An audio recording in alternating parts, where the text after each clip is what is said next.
Good afternoon, hello everyone, welcome back to my channel Supriti's lifestyle and কবিতা।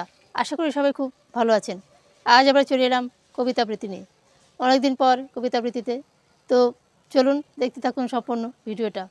আজ আমি ছোটদের কবিতা আবৃত্তি করে শোনাচ্ছি। কবিতার নাম সময়ব্যথী, কবিগুরু রবীন্দ্রনাথ ঠাকুর।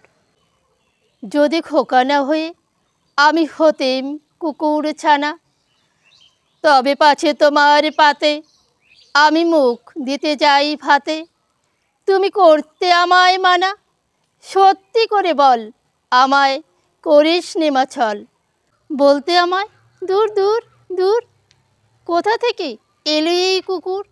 জামা তবে জামা, আমায় কোলের থেকে নামা। আমি খাবো না তোর হাতে, আমি খাবো না তোর পাতে। যদি খোকা না হয়ে আমি হতেম তোমার টিয়ে, তবে পাছে যাই মা ওরে আমায় রাখতে শিকল দে। সত্যি করে বল আমায় করিস নিমা ছল। বলতে আমায় হতভাগা পাখি, শিকল কেটে যেতে চাই রে ফাঁকি। তবে নামিয়ে দে মা আমায় ভালোবাসিস নে মা। আমি রব না তোর কোলে, আমি বনেই যাব চলে। নমস্কার।